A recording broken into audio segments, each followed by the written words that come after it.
Hey everyone, Robbie Alexander here. If you like today's video, share it with someone who needs the information that I'm about to share. And remember to subscribe to our channel. We appreciate the support. Statistics show that less than 25% of criminals who commit burglaries actually get caught. So, what if criminals decided to target your house for a home burglary? So this video is about 6 things to consider when reinforcing the strength of your home's entryways. Specifically, we're going to be talking about how hinge doors should be connected to the frame which is anchored to a house. This can refer to the front door, which in home burglaries is the desired target about 30% of the time, or the back door, which is the desired target around 25% of the time, and the entryway through the garage, which is the desired target for burglars, about 10% of the time. We're not going to be talking about sliding glass doors, which is a subject of an entirely different video. 2 things should be considered when planning this project. Number 1, quality door strength. Your door will either be thin pieces of wood or particle board formed into a hollow box-like door, which actually sounds hollow. These door designs are typically for interior doors in most homes. Or it will be a solid, heavy wood door or a metal reinforced door that's made partly of wood, or a total metal door. Next is frame grip, which is what I like to call the level of durability in the assembly of the latch plate and hinges to the house, or just the frame. We'll get into this in a bit. Important to note that the quality of the doors, as well as the peephole or some other way to look out to see who's knocking, is where you should begin. This is also where you should spend the bulk of your money for this project. How much you spend here is all up to you.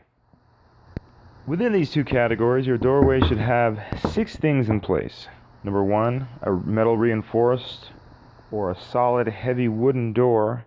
Number 2, a peephole in that door or other unbreakable method for looking outside.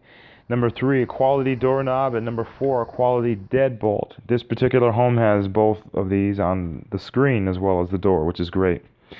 Number 5 is a quality latch plate. If you go to Home Depot, look for a security grade latch plate. It's much larger than the standard one that comes with most deadbolts or doorknobs.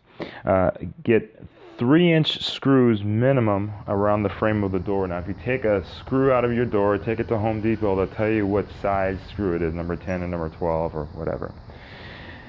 And that's it. Now this is interesting. Look at the size of the 3-inch screw compared to the standard screws that are usually in most doors. This next one is a 1-inch screw next to a, believe it or not, a 1/2-inch screw that I took out of one of these doorways. Check this out. Remember the massive doors that I was telling you about that should protect your home? These are 1/2-inch screws that were holding the front door and back door in place. Awesome.